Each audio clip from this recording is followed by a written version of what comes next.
kedua pada pagi hari ini. Saya buka perkuliahan sebentar. Saya record dulu.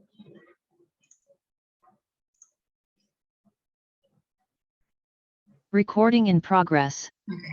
Saya buka perkuliahan pagi ini dengan mengaturkan panganjali umat Om Swastiastu. Om Swastiastu, Bu. Om Swastiastu.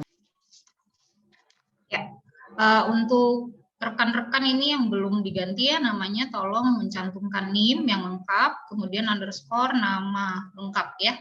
Jadi ini memudahkan saya untuk nanti sorting absen. Oke.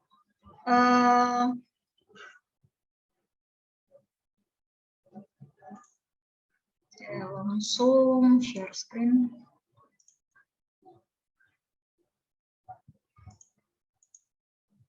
Oke, ini slide-nya terlihat jelas ya, suara saya juga jelas ya?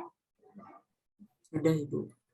Oke, ya selamat datang di pertemuan kedua mata kuliah statistika dengan saya dosen pengampunya ya, nama saya Novia Kusmayani. Mungkin ada beberapa yang belum hadir di pertemuan kemarin ya, tolong kenal. Hari ini di pertemuan kedua kita akan membahas tentang statistika deskriptif ya. Sebenarnya pembahasan statistika deskriptif ini akan saya bagi di pertemuan kedua dan ketiga ya. Jadi ini hanya sebagian. Nanti kita akan lanjutkan lagi di minggu depan.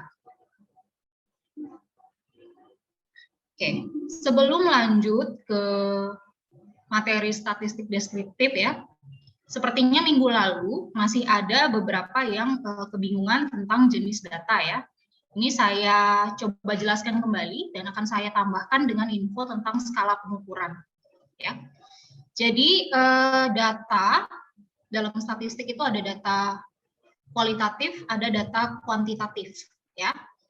Jadi data kualitatif berdasarkan jenisnya ini ada dua, kualitatif dan kuantitatif. Data kualitatif adalah data yang disampaikan tidak dalam bentuk angka atau kita sebut juga dengan non-metrik. Sedangkan data kuantitatif adalah data yang kita sampaikan dalam bentuk angka atau metrik. Ya. Kemudian berdasarkan skala pengukurannya,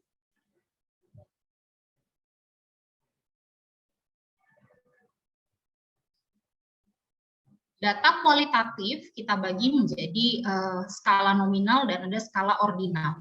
Ya. Sementara data kuantitatif itu berdasarkan skala pengukurannya, ada yang bernama data skala interval. Sorry, ini harusnya rasio satu lagi ya. Double interval. Skala interval dan rasio.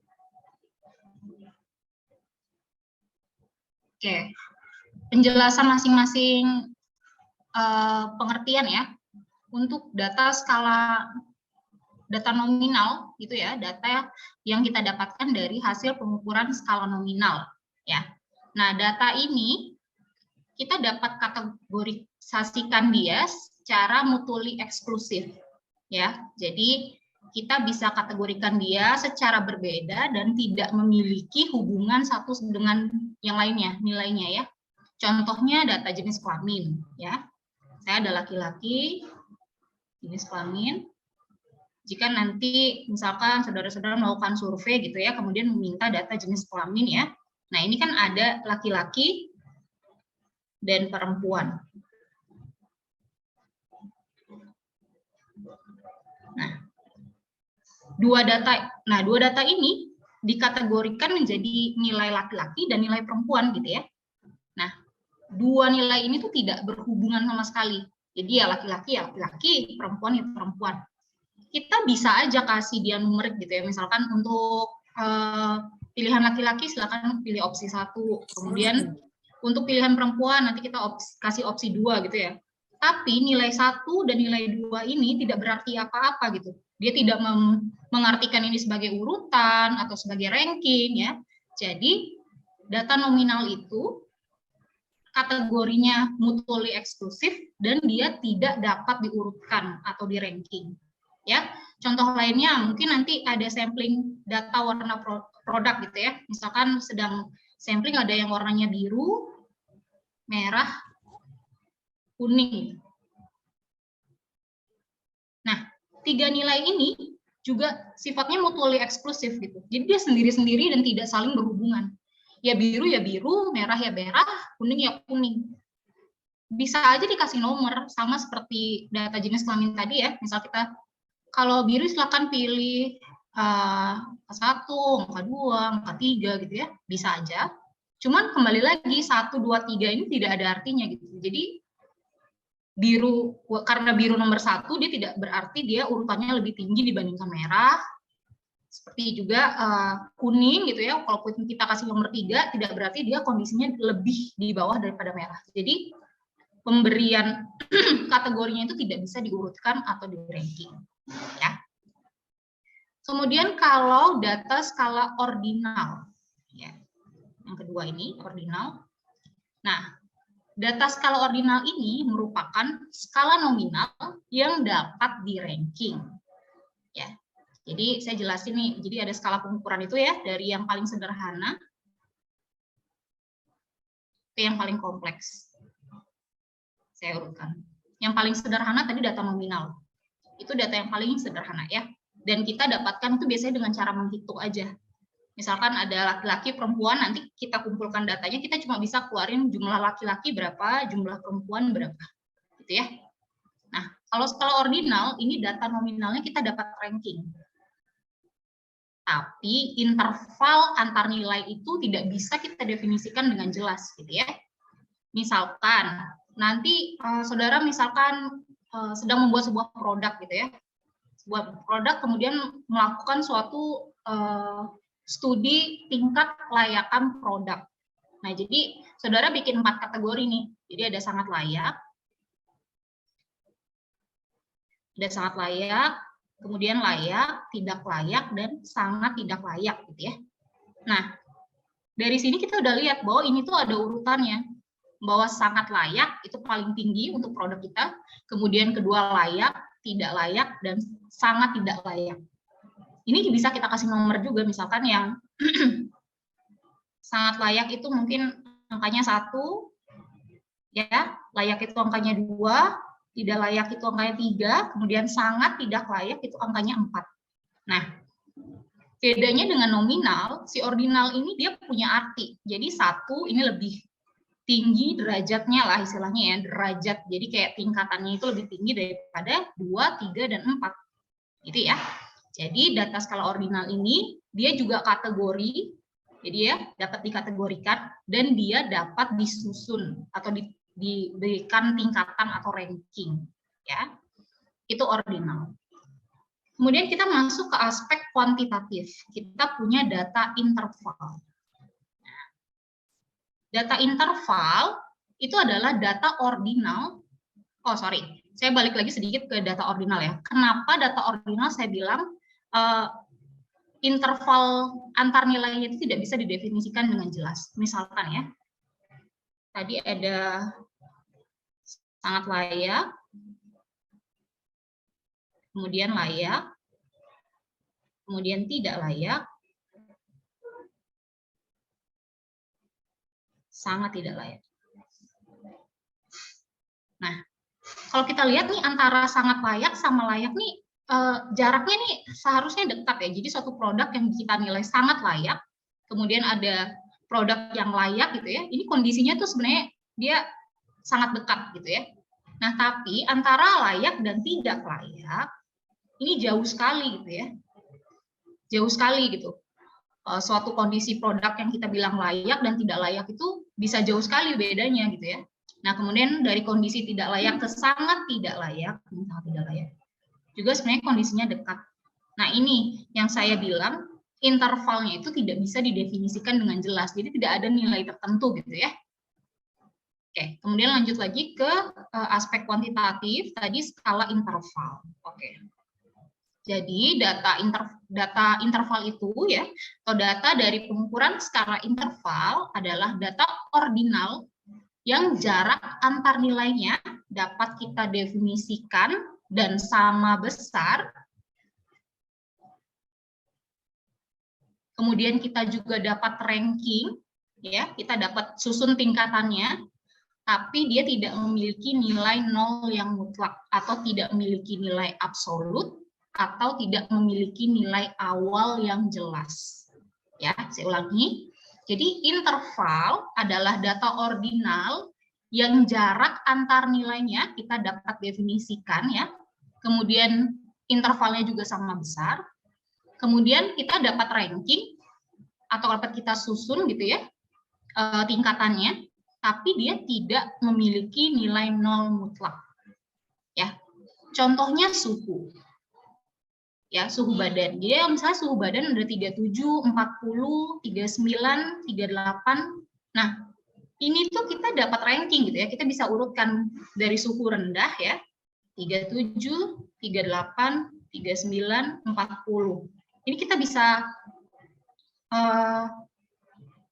urutkan gitu ya. Kemudian kita juga dapat menghitung intervalnya itu dengan jelas. Ya misalnya nilai dari 38 ke 37 ya 1 derajat gitu intervalnya.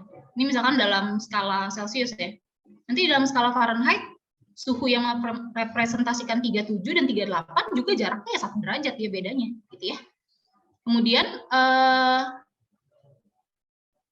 dapat di ranking, kemudian intervalnya jelas, tapi dia tidak memiliki nilai mutlak. Jadi kita nggak tahu nih, nggak bisa kita cari yang terkecil misalkan 0.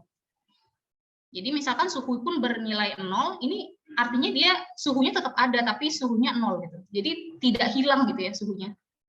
Jadi dia tidak memiliki nilai 0 mutlak itu maksudnya. Jadi bisa aja suhu bernilai 0, bisa bernilai -1. Jadi kalau ada suhu bernilai -1, ini masuk akal. Ya. Nah, jadi dia tidak memiliki nilai mutlak. Gitu. Ya. Kemudian ke skala rasio. Nah, skala rasio ya, ini adalah sistem pengukuran yang paling sempurna. Ini dia ada data nominal, data ordinal, dan data interval juga, dan dia memiliki nilai 0 yang mutlak ya. Sehingga rasio di antara dua nilai itu akan sangat menentukan kategori atau hasil. Contohnya nih, data keuntungan perusahaan. Ya, kalau kita misalkan mau cari variabel keuntungan. Nah, kita ada dua nilai yaitu pendapatan dan pengeluaran, ya. Jadi kalau pendapatan besarnya itu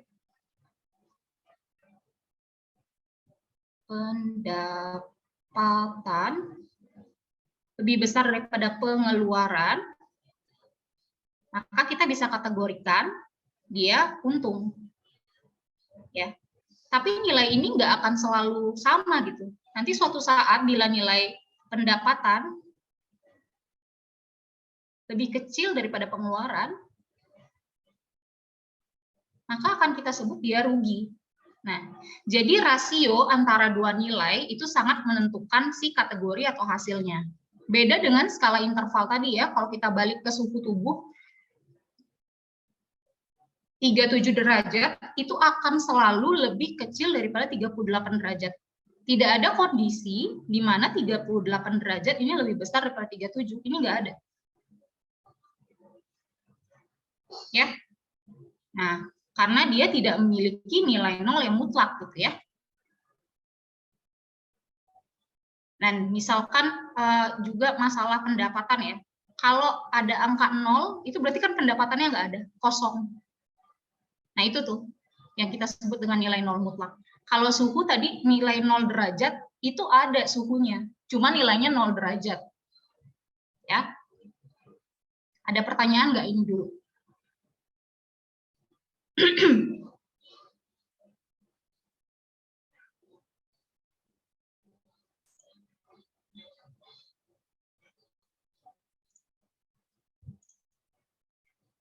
Oke, karena nggak ada pertanyaan, saya akan lanjut ya ke statistik deskriptif. Untuk saudara-saudara, ini saya harapkan di perkuliahan saya ya pada on-cam, nah biar saya nggak awkward aja gitu ngobrol sendiri gitu ya. Dan saya tahu saudara-saudara sedang memperhatikan gitu ya.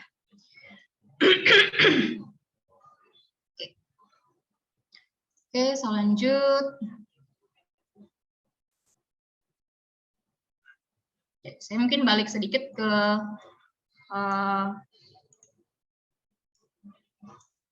penjelasan tentang si main topik untuk mata kuliah statistika kita ya. Nah, sorry. Oke, minggu lalu kita sudah membahas tentang pengantar statistika ya. Kita belajar tentang pengertian statistika, apa fungsi dan peran statistik dalam penelitian dan juga dalam dunia engineer gitu ya. Kemudian kita akan masuk ke statistik deskriptif pada minggu kedua dan ketiga. Ya, jadi hari ini posisi materi kita tuh yang ini, statistik deskriptif. Oke. Capaian yang diharapkan dari materi statistik deskriptif itu ya. Jadi saudara-saudara dapat nanti mengorganisasi data serta melakukan analisis distribusi frekuensi dan dapat mempresentasikan data dalam bentuk grafik. Ya, nanti saya akan ada tugas setelah ini, setelah mata kuliah ini, di mana saudara akan belajar tentang 3 aspek ini: mengorganisasikan data, kemudian melakukan distribusi frekuensi, dan juga mempresentasikan data tersebut dalam bentuk grafik. Ya. Kemudian yang kedua, kita mengharapkan saudara-saudara nanti mampu menentukan central tendency, ya, kemudian dispersion, moment, skewness, kemudian kurtosis dari sebuah data kuantitatif. Nah, ini kita akan pelajari di minggu ketiga. Ya, outline dari penjelasan statistik deskriptif ini saya akan bagi jadi definisi yang pertama, kemudian penyajian data, kemudian pengukuran gejala pusat atau yang tadi saya sebut central tendency ya, kemudian pengukuran variasi kelompok. Oke, ini juga 2 komponen atas kita akan bahas minggu kedua yaitu hari ini. Dan ini kita akan bahas di minggu ketiga. Ya. Oke, secara definisi ya.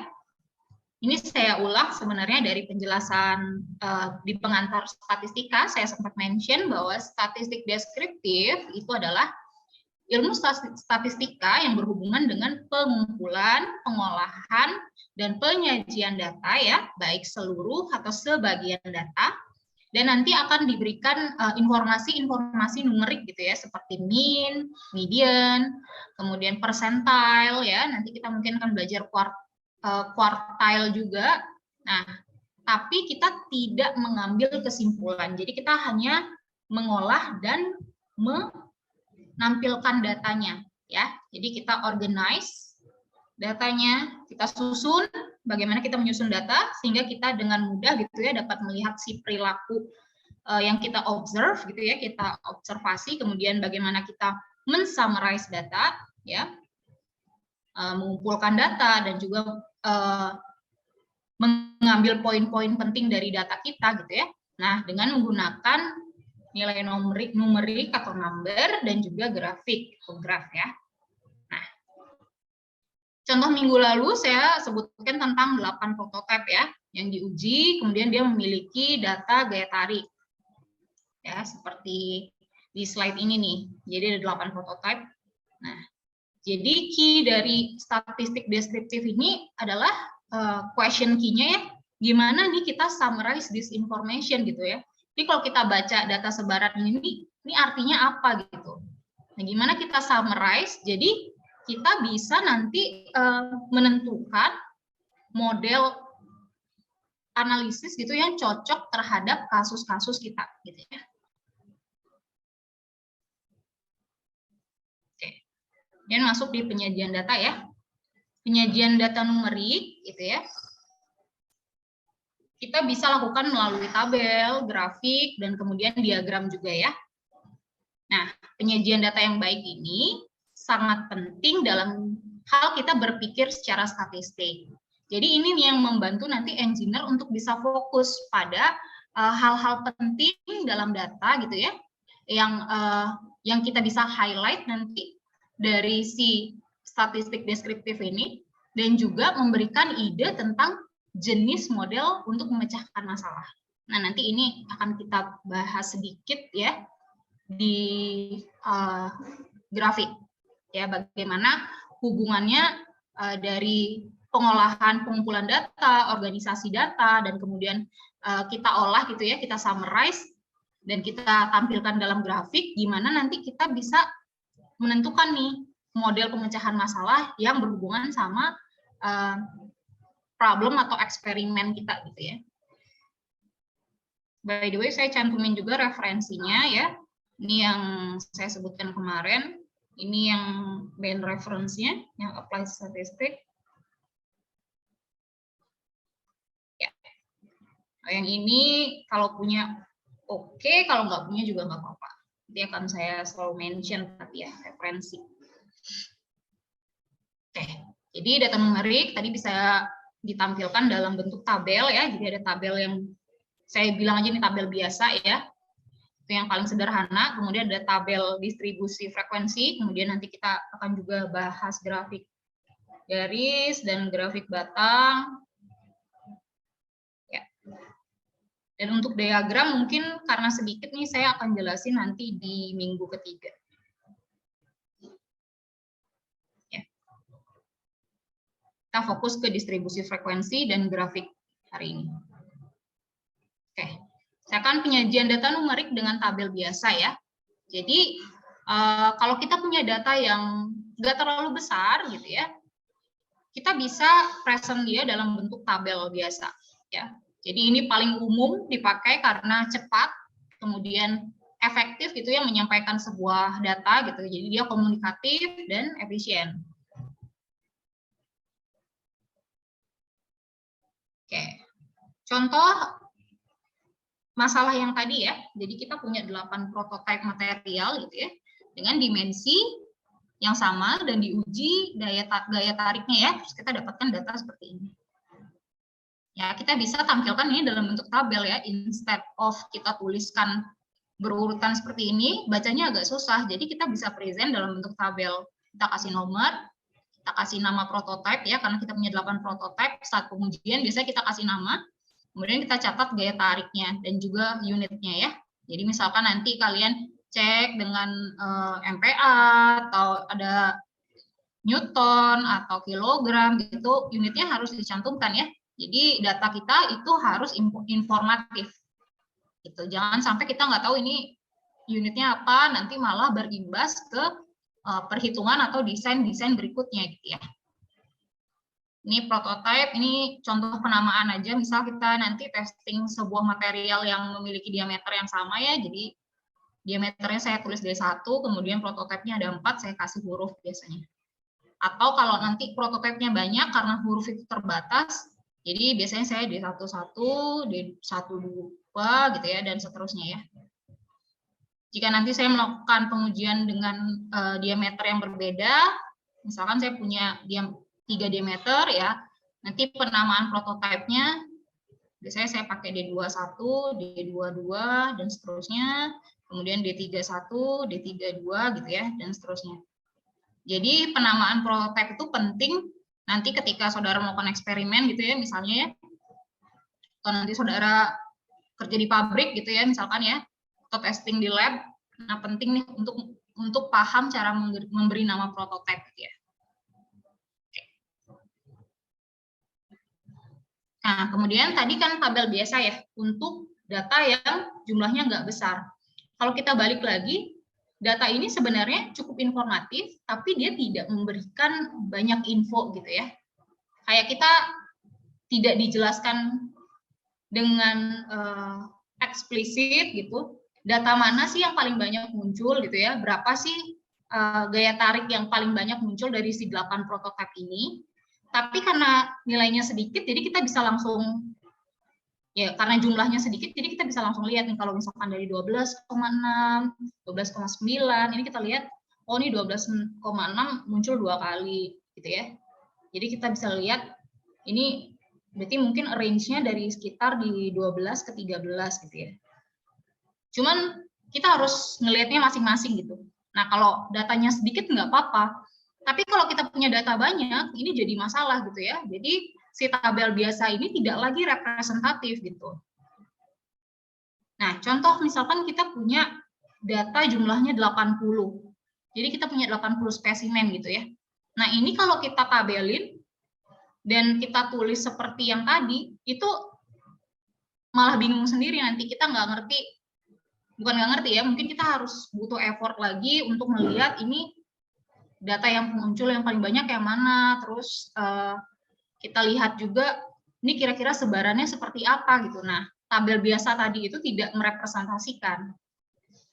Kemudian salah satu opsi ya yang efisien ya atau nggak paling sering gitu dipakai itu adalah tabel distribusi frekuensi. Ya. Ini opsi yang tentu lebih efisien dibandingkan dengan tabel biasa. Oke, saya akan cerita sedikit tentang contohnya ya. Jadi ini data yang di sebelah kiri yang saudara-saudara lihat itu adalah data kuat tekan dari 80 spesimen ya, yang kita uji dengan untuk keperluan material baru struktur pesawat terbang gitu ya. Misalkan kita lagi ngembangin sebuah new material gitu ya dengan menggunakan aluminium lithium alloy gitu ya. Kemudian kita bikin 80 spesimen dan kita cek kuat tekannya ya, compressive strength-nya. Kemudian pada saat pengujian datanya itu kita urutkan berdasarkan si pengujian spesimen gitu ya. Jadi kalau kita lihat di data sebelah kiri ini datanya belum urut ya. Belum urut berdasarkan nilai. Karena kita tulisnya ya apa adanya pada saat observasi gitu ya. Nah, tabel distribusi frekuensi ini nanti membantu kita untuk mengetahui ini dari pengujian ini, 80 pengujian ini, kuat tekan mana sih yang paling sering muncul gitu ya. Jadi kecenderungannya tuh di mana gitu ya. Nah, dari sini kita lihat dari frekuensinya, kita bisa lihat bahwa yang paling sering muncul itu ada di range 130 sampai dengan 190 PSI. Ya, jadi ini lebih informatif gitu ya dalam hal penyajian data dalam jumlah yang besar. Oke. Mungkin saya akan jelasin sedikit komponen-komponen ya dari si tabel distribusi frekuensi ini dan juga langkah-langkah nanti membuat tabel frekuensi distribusi. Ini akan jadi tugas pertama saudara-saudara, jadi silakan diperhatikan baik-baik. Dan saya biasa nggak kasih slide yang saya coret-coret, karena saya pengen encourage saudara-saudara buat juga take notes. Ya, jadi kemampuan membuat ringkasan itu nggak cuma di bangku kuliah, saya share sedikit ya. Jadi nanti dalam tugas pertama, saya yakin tugas pertama engineer begitu gabung rapat, misal kalian baru lulus nih ujuk-ujuk ya, datang ke perusahaan, terus ikut meeting, entah sama klien, entah sama bos, pasti kalian akan diminta nulis yang namanya meeting notes ya. Atau minutes meeting. Nah, kemampuan kalian mencatat itu tuh kelihatan nih dari sini. Bahkan saya dulu, misalkan saya ada anak baru nih gabung di perusahaan saya ya, saya suruh nulis minutes, ya kalau minutes-nya berantakan, saya tahu pola pikirnya juga berantakan. Nah, jadi saya pengen encourage teman-teman ini ya, rekan-rekan gitu ya, saudara-saudara silakan belajar gitu di setiap mata kuliah gitu bagaimana menulis minutes yang baik gitu ya. Jadi nggak cuma nanti dipahami sama diri kita sendiri pasti, tapi gimana kalau misalkan orang lain membaca itu juga paham gitu. Ya, oke, itu sedikit tadi sharing pengalaman aja.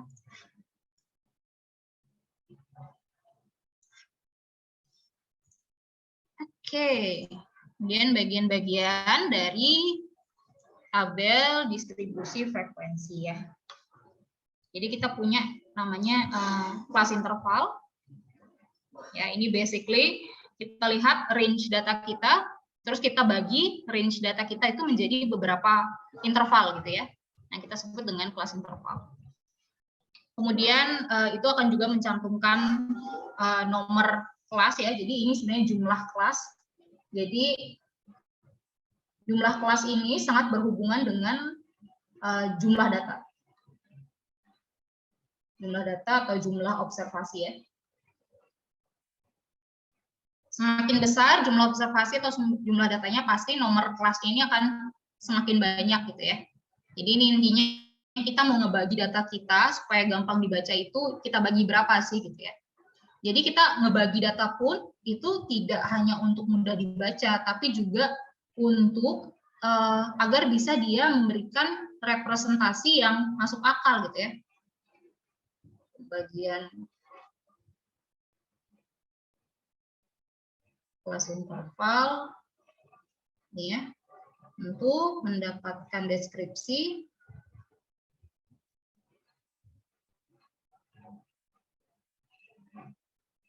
data yang make sense ya, atau masuk akal. Oke.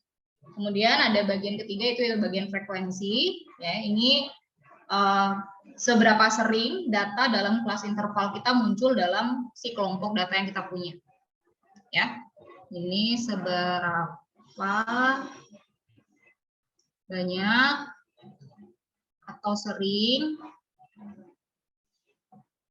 kelas interval muncul dalam observasi ya. Nah, frekuensi ini kita biasa hitung manual ya. Jadi kita lihat kalau saudara-saudara dulu pernah hitung ini, misalkan vote ketua kelas, kan kita suka pakai tabulasi nih. Misalkan kita punya kandidat A, B. Oke, yang pilih A siapa? Kamu pilih A, pilih 1. Kemudian kamu pilih B, pilih 1. Anda pilih A lagi, pilih A lagi, pilih A lagi, pilih A lagi gitu ya. Ini namanya istilahnya tally ya. T-A-L-L-Y. Kita bisa juga tabulasi. Sama. Nah, untuk menentukan jumlah frekuensi kita bisa melakukannya dengan tabulasi. Misalkan kita udah tentukan dulu kelas intervalnya ya. Di kelas interval yang kita tentukan, terus kita lihat di data kita yang tadi, data yang nomor 70 sampai 90 ini muncul nggak? Misalnya saya balik ya ke slide sebelumnya. Oke. Misal kalau kita baca datanya itu ya dari atas ke bawah, terus kiri ke kanan gitu ya. 105 ini kategorinya masuk mana? Masuk kelas interval 2. Saya coret sini. Terus 97 interval 1. Kemudian 245 dia interval 9. Balik lagi 163 di interval 5 gitu ya. Kemudian 207 di interval 7. 134 di interval 4. 218 di interval 8. Kemudian 199 di interval 7. Ya gitu terus ya. Sampai nanti kita selesai baca datanya. Ya, itu salah satu cara untuk kita menghitung frekuensi gitu ya. Jadi ini saya masih fokus di analisis kita pakai tangan lah istilahnya. Jadi kita belum pakai mesin gitu ya atau komputer ya. Jadi itu adalah cara yang paling efektif menurut saya buat menghitung atau menentukan data frekuensi. Kemudian kita punya frekuensi relatif ya. Jadi kita ingin lihat frekuensi ini terhadap total observasi itu nilainya berapa gitu ya. Kayak kita punya relatifnya terhadap jumlah observasi. Jadi ini adalah jumlah frekuensi kelas dibagi total observasi. Ya, misal untuk kelas 1 ini kan kita ada frekuensi 2 ya. Dengan total frekuensi kita ada 80 spesimen tadi. Jadi ya frekuensi relatifnya ini hanya 2/80. Ya. Kemudian yang di kelas 2 juga 3/80 dan seterusnya. Ya. Jadi saya rasa simpel. Kemudian frekuensi relatif kumulatif ini adalah frekuensi yang dihitung dari dengan mempertimbangkan frekuensi relatif di kelas sebelumnya ya. Jadi misalkan untuk kondisi pertama ya, frekuensi relatif kumulatif ini pasti selalu sama, nilainya sama dengan frekuensi relatif ini, nilainya sama. Kemudian yang kedua, ini adalah nilai ini ditambah nilai ini, menghasilkan ini. Ya, saya ganti warna pen dulu sebentar. Kemudian untuk menentukan frekuensi relatif kumulatif yang kelas ketiga, nilai ini saya jumlahkan sama nilai ini. Dapat nilai ini. Ya.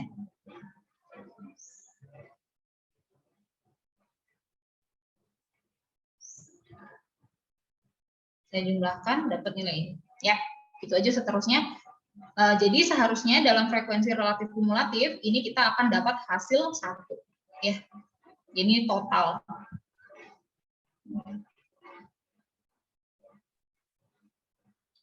Ya. Oke.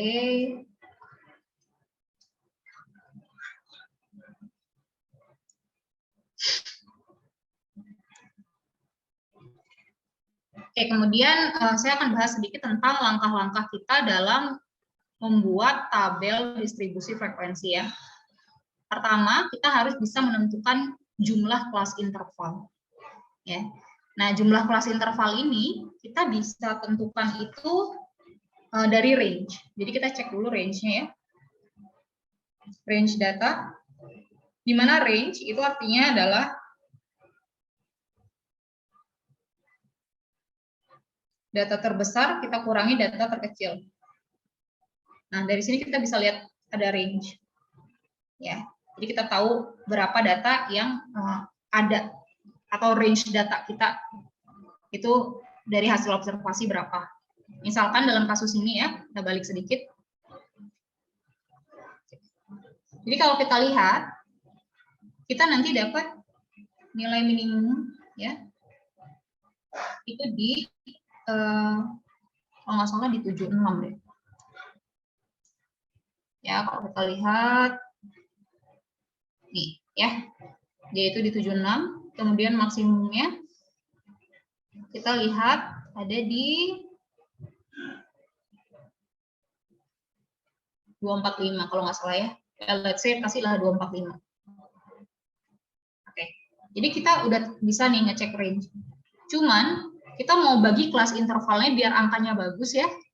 Kita bisa mulai dengan angka puluhan ya. Jadi dari 70 sampai 250.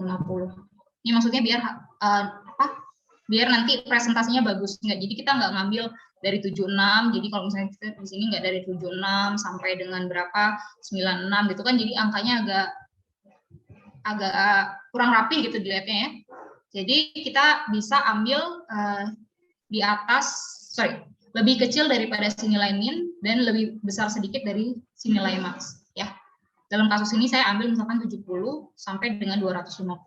Jadi saya punya range 250 sampai 70 data. Sampai dengan 70 ini ada 180 PSI ya. Ini karena unitnya PSI.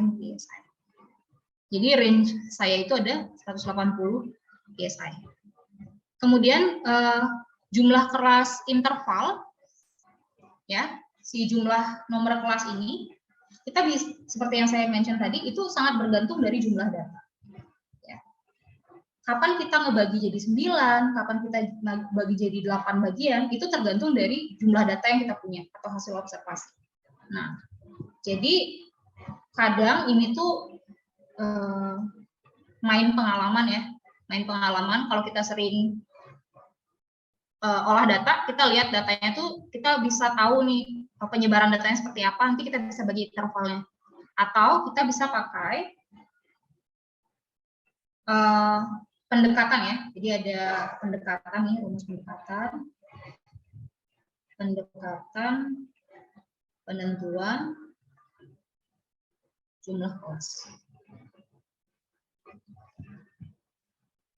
Kalau misalkan N adalah total observasi ya, di mana dalam kasus kita 80, maka jumlah kelas, maka saya nulisnya naik-naik ini ya, udah. Itu kita bisa cari dengan akar N. Ya. AKRN. Kemudian ini satu opsi. Opsi kedua, kita bisa pakai persamaan rumus, saya nggak tahu bacanya gimana ya, rumus, I think it's German, saya juga nggak tahu, ya Sturges gitu ya. Nah ini kita bisa nilai jumlah kelompok ya, atau jumlah kelas, kita bisa tentukan dari, sorry, saya nulisnya lama miring-miring. Hapus sedikit.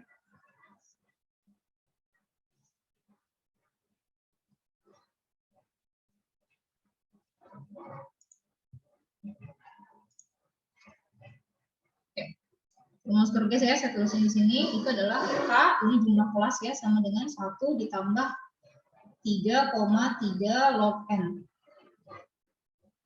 Di mana N tadi adalah total observasi. Ya. Nah, kalau dari jumlah kelas ya, saya hapus dulu sampai sini.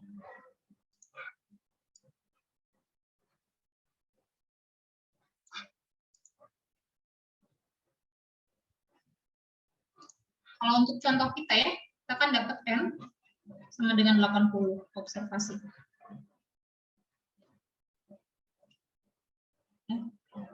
Kemudian kita bisa cari nilai jumlah kelas. Itu dari akar N, ya, di akar 80. 80, ini saya udah hitung sebelumnya, ini di 8,9. Jadi, saudara-saudara bisa bagi ini menjadi 8 kelas atau 9 kelas gitu ya. Kalau dalam eksperimen nanti biasanya dicek dua-duanya, terus kita lihat yang mana yang lebih representatif nanti di grafik. Gitu ya. Kalau pakai yang si Sturges ini, itu jumlah kelas sama dengan 1 ditambah 3,3 log 80. Ya, ini saya dapat di 7,3. Ini bisa di 8 kelas atau di 7 kelas.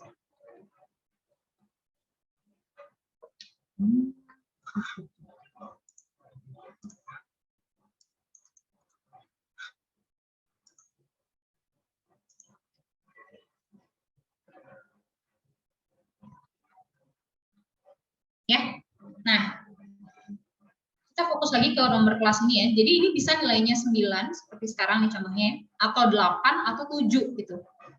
Ya. Nah, kemudian saya lihat lagi tadi kita punya range data ya. Range itu dari 250 dikurang 800 ya, sama dengan dikurang 70.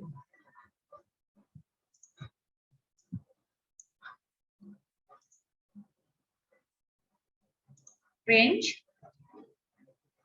itu 250 dikurang 70 ya, kita dapat 180. Supaya nilai intervalnya enak, nah saya punya opsi, saya bisa bagi jadi 8 kelas, saya bisa bagi jadi 9 kelas, atau saya bisa bagi jadi 7 kelas. Supaya intervalnya enak, saya ambil 9.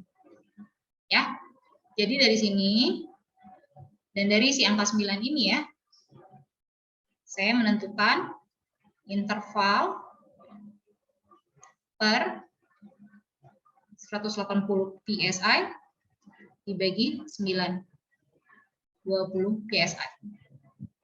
Ya, jadi makanya saya punya 9 kelas ya, ini ada 9 baris, 1 sampai 9. Ya. Wah ini, kemudian kalau dilihat, ini intervalnya 20 PSI. Ya, ini harusnya ada unitnya. Jadi kurang, ini harusnya ada PSI.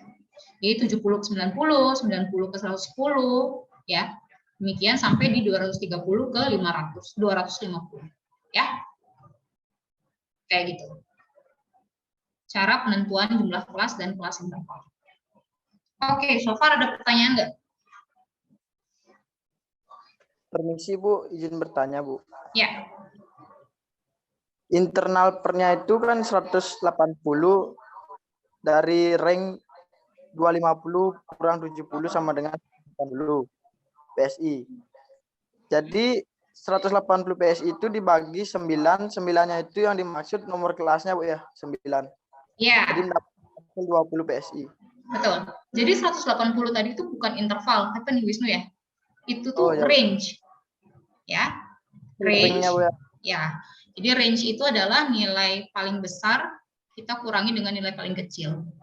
Nah, 250 dan 70 itu sebenarnya nggak ada di data kita ya. Coba kita balik sebentar. Jadi supaya nggak salah.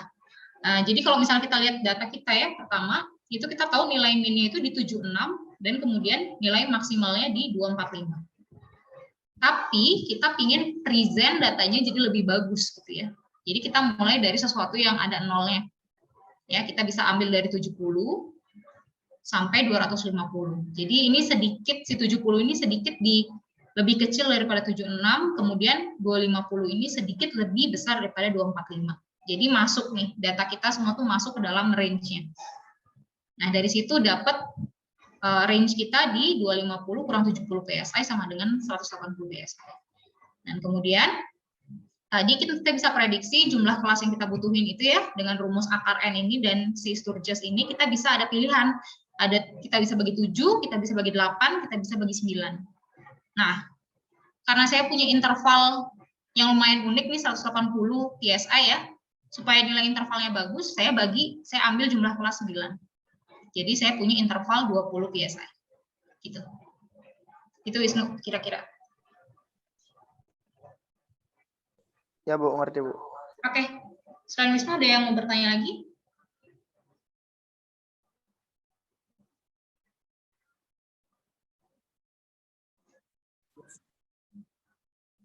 Oke. Ya, Andreas.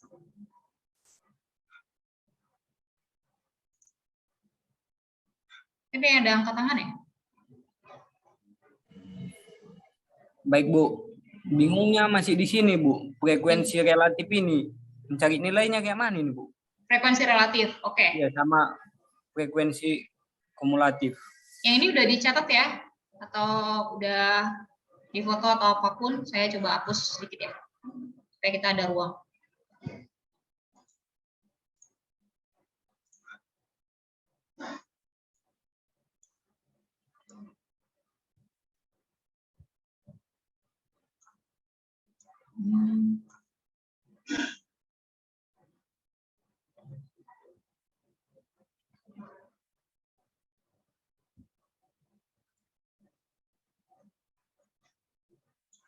Oke, saya pakai tinta biru deh.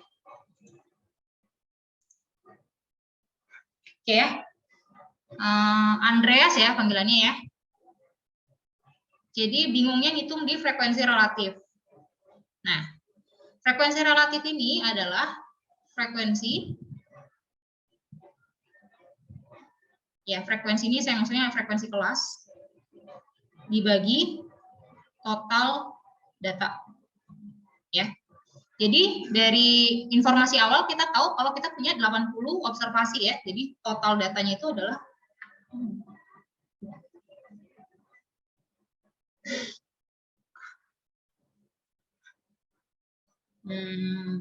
kayaknya ini saya ada error.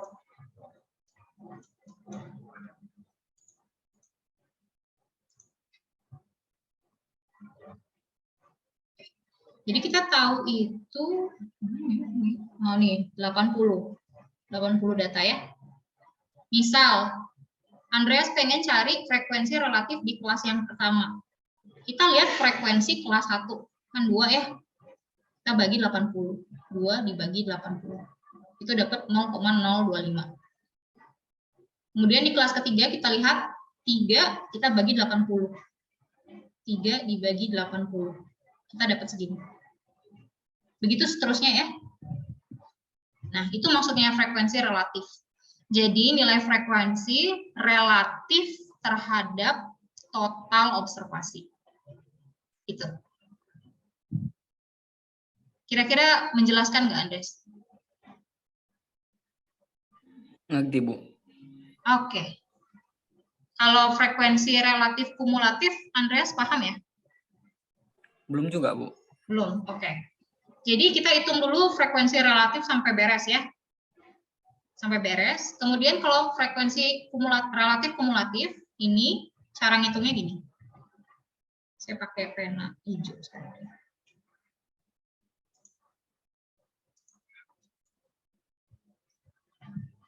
Oke. Untuk kelas pertama ya, jadi tabel baris yang paling pertama, frekuensi relatif kumulatif ini selalu sama dengan frekuensi relatif. Sama, jadi 0,025 sama dengan 0,025. Kelas yang kedua, sekarang Andreas mau cari yang ini ya. Caranya adalah frekuensi relatif kumulatif di kelas sebelumnya, jadi 0,025, dijumlahkan dengan frekuensi relatif di kelas yang Andreas cari. Ya. Jadi ini dijumlahkan, dapat ini 0,0625. Ya, ini dapat ini. Selanjutnya, saya ganti pena lagi. Misalkan Andreas mau cari frekuensi relatif kumulatif di kelas yang ketiga. Ya. Andreas ambil frekuensi relatif kumulatif di kelas kedua, dijumlahkan dengan frekuensi relatif di kelas ketiga. Ini dijumlahkan, dapat di sini. Gitu. Gitu seterusnya. Nanti pasti Andreas kalau ngitungnya bener ya, jadi nggak ada error dalam perhitungan. Dan saya mungkin agak stressing sedikit masalah kalkulator ya. Jadi penting minimal engineer tuh punya kalkulator lah, kalkulator saintifik minimal ya. Jadi yang acem kayak gini udah minimal. Ya, jadi ada uang jajannya ditabung sedikit. Ini berguna banget buat statistik nanti. Terus buat pekerjaan-pekerjaan lain ini berguna banget. Kalau nanti kerja di engineer ya. Oke, itu sedikit intermezzo aja. Nah, kalau udah ngitungnya benar, nanti hasilnya, hasil yang saya maksud adalah di kelas terakhir itu kumulatifnya pasti nilainya 1. Kalau nilainya nggak 1, berarti ada salah perhitungan. Ya, ini selalu nilainya 1. Oke? Andreas, paham? Paham, Bu. Oke. Ada lagi? Izin sebelumnya, Bu. Ya. Tadi agak putus-putus sinyal saya. Untuk katanya ini frekuensinya ditambahkan itu semua, Bu ya, jumlahnya, Bu. Yang mana? Frekuensi untuk mencari data yang 80 ini frekuensinya ditambahkan itu semua, Bu ya. 9 frekuensinya tuh. 80 data ini seharusnya diketahui di awal. Ya, kalau kita baca soalnya tuh nih. Kita punya 80 spesimen. Oh ya, Bu. Jadi itu jumlah observasi, jadi jumlah data kita di awal 80. Ya. Nah, frekuensi ini kalau dijumlah datanya ya, jadi nilai frekuensi ini kalau kita jumlah ya, itu ya harus sama jumlah data kita 80. Gitu tadi maksud saya nulis 80 di bawah tuh itu. Ya. Ya, Bu. Oke, ada lagi? Yudi, ya Yudi silakan. Baik Bu, terima kasih. Maka untuk penyajian data distribusi frekuensi itu harus menggunakan interval saja ya Bu, atau ada untuk yang lainnya Bu? Pakai interval. Ya. Pakai interval saja ya. Oke, ada lagi?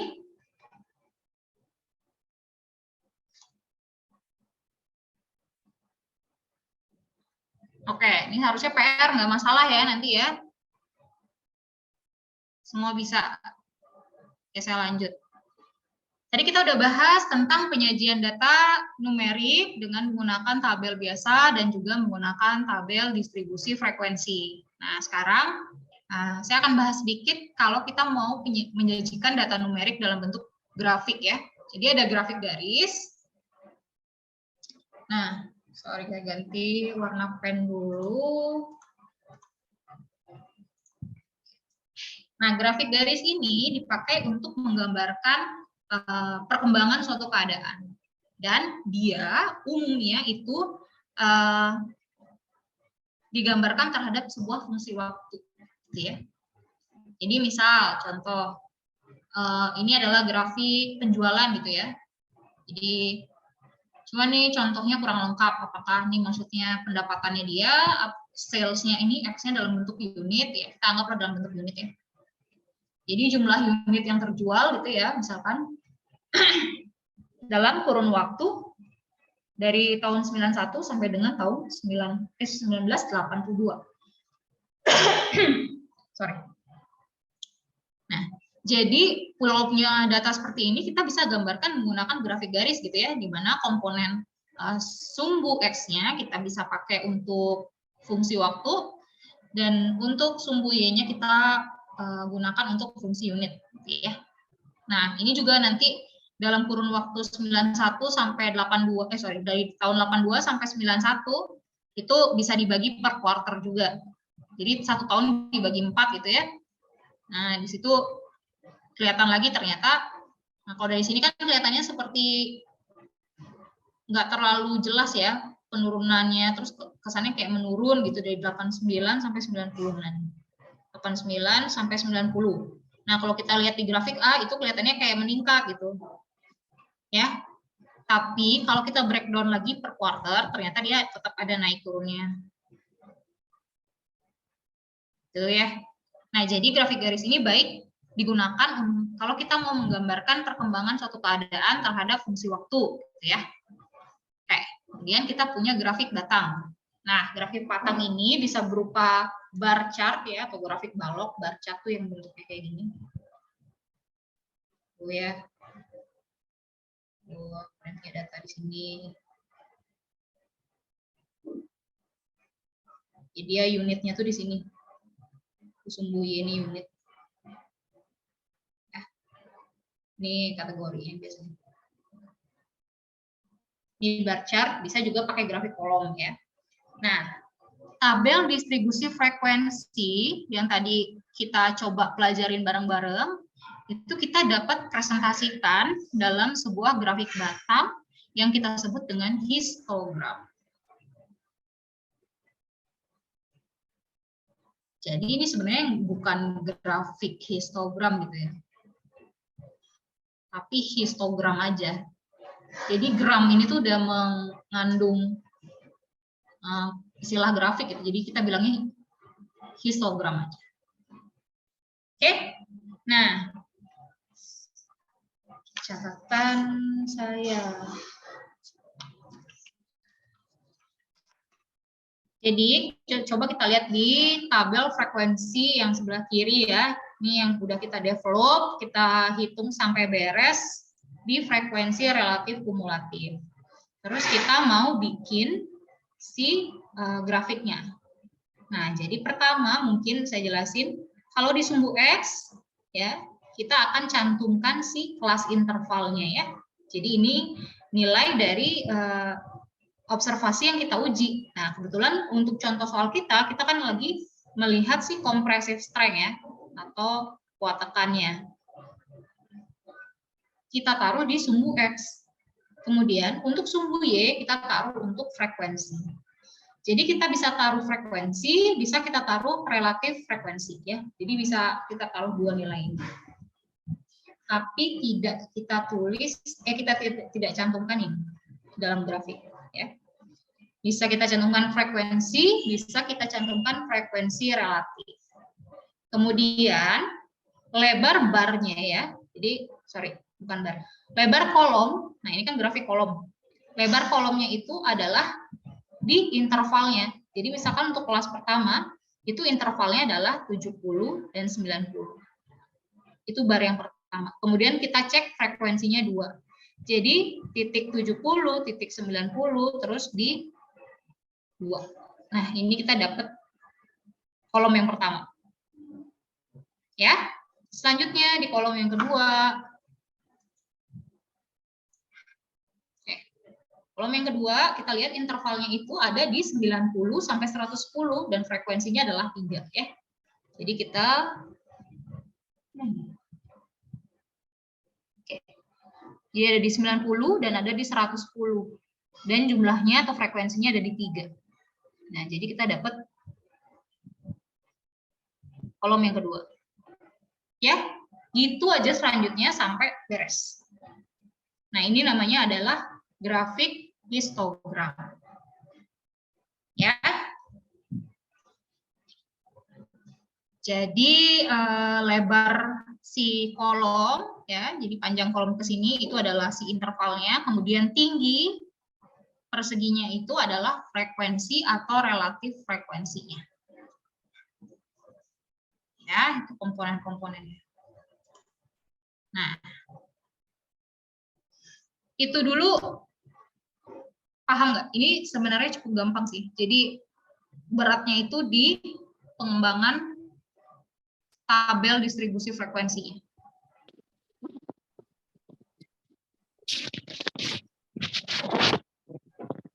Ya, ada pertanyaan? Oke. Kalau nggak ada, saya mungkin jelasin sedikit ya. Tadi kan saya bilang, penyajian data dari statistik deskriptif ini ya sangat membantu kita untuk membuat atau menentukan model analisis yang sesuai dengan problem kita, gitu ya. Nah, ini sebenarnya nyerempet-nyerempet nanti pembahasan tentang distribusi probabilitas yang kita akan bahas di minggu ke-6 dan minggu ke-7. Ya, saya hapus sedikit.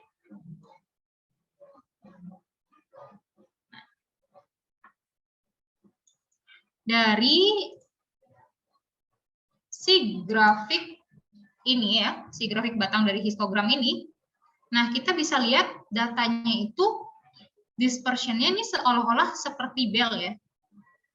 Jadi gitu ya. Jadi ini bell shape istilahnya.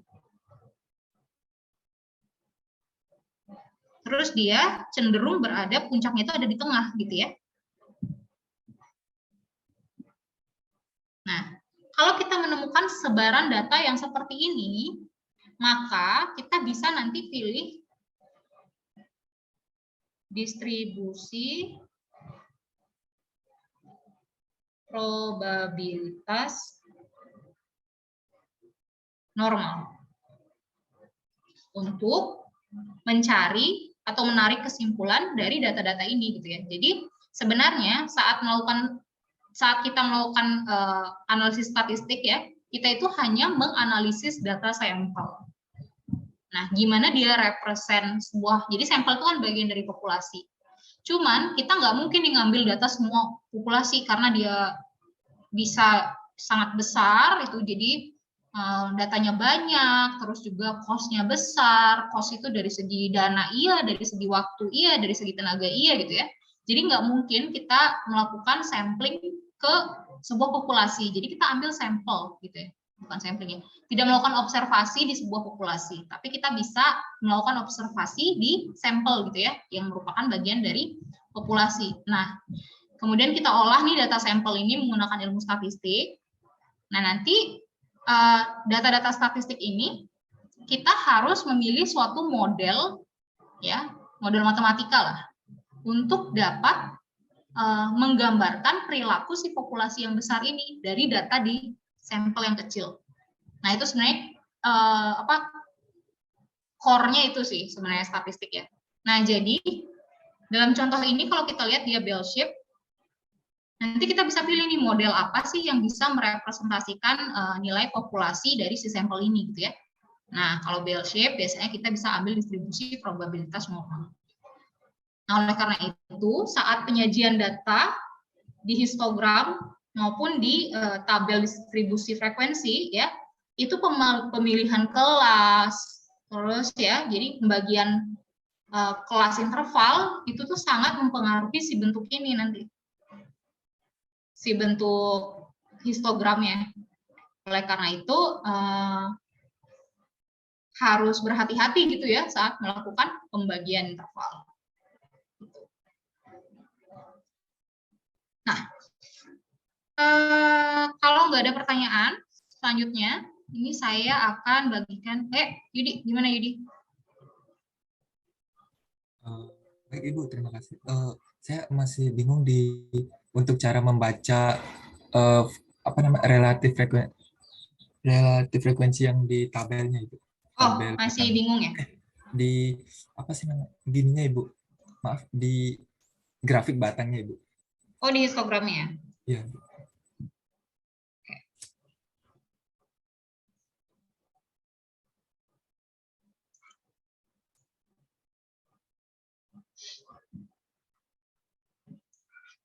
Oke, sebentar ya.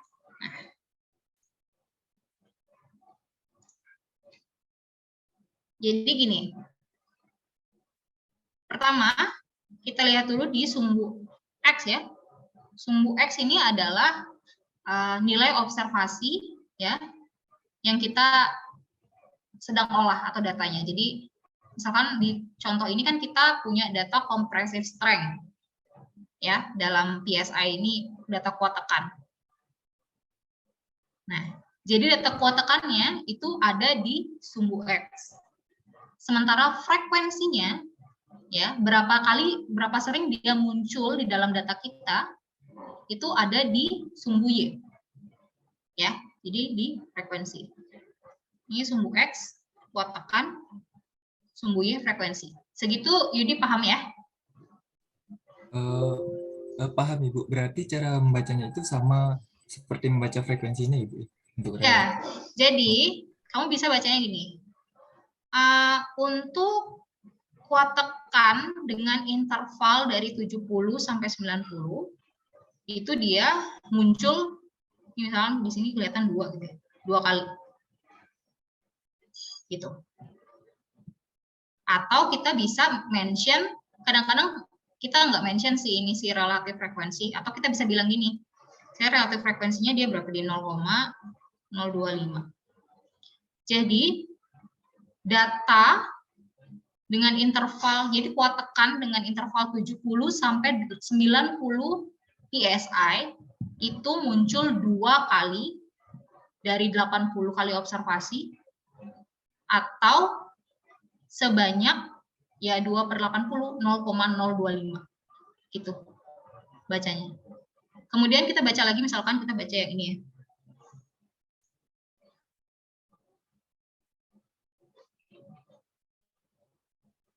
Kuat tekan 130 sampai 150 PSI ya.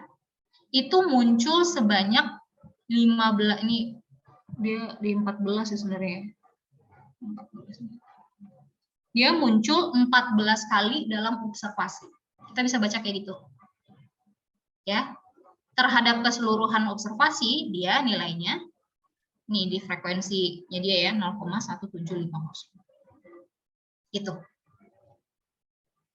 Itu kira-kira bacanya Yudi. Baik Ibu, terima kasih. Oke. Ada lagi yang bertanya?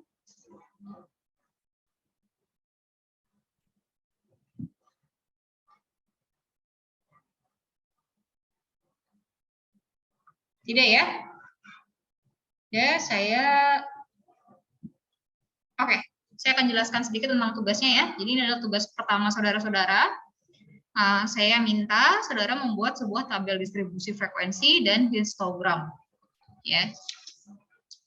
Jadi saya punya konektor, ya. Saya punya konektor yang saya uji di laboratorium gitu ya. Saya uji gaya tariknya. Kemudian saya punya 40 data gaya tarik dari si konektor ini gitu ya. Jadi saya uji 40 kali, saya baca setiap pengujian. Nah, saya dapat data ini.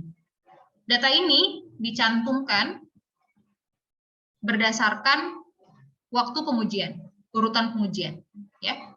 Jadi ini tidak diurutkan berdasarkan nilai, ini berdasarkan pengujian. Ya, pembacaannya itu dari atas ke bawah, kemudian dari kiri ke kanan. Ya. Jadi pengujian pertama saya dapat 241, 200, kemudian 258 gitu ya. Begitu terus sampai pengujian ke-10 ya di sini. Kemudian pengujian ke-11 saya dapat 220, pengujian ke-12 dan seterusnya ini dapat 20, pengujian ke-21 ini saya dapat segini. Dan seterusnya. Nah, silakan sajikan data ini dalam bentuk tabel distribusi frekuensi dan histogram. Ya. Kemudian tugas ini silakan dikerjakan di buku catatan boleh atau di HVS juga boleh, di folio juga boleh. Nah, tolong nanti di scan, sorry ini di scan, ya. Di scan atau di foto boleh, kemudian dikirim ke saya dalam bentuk PDF ya. Filenya dikasih format statistika, tugas pertama, NIM saudara-saudara dan nama lengkap. Ya ini saya kasih contohnya. Kemudian tugasnya tolong dikumpulkan lewat email. Jadi tolong kirim email ke saya dengan subjek. Nah, biasanya kan ada email, terus ada subjek ya. Ini jangan dikosongin.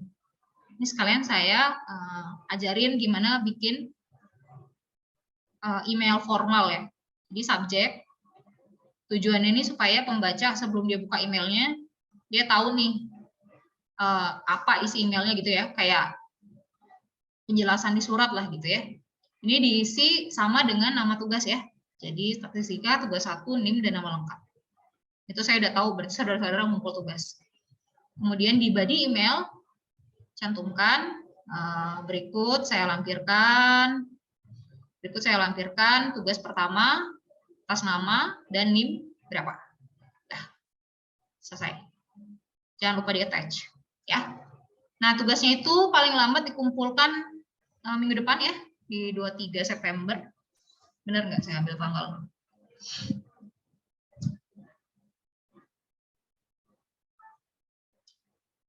Ya, 23 September karena saya mau bahas di kelas kita yang berikutnya ya. Di pertemuan ketiga. Jadi silakan dikumpulkan maksimal hari Jumat jam 9 pagi. Oke. Ada pertanyaan yang lain lagi? Kalau tidak, kita sudahi perkuliahan hari ini.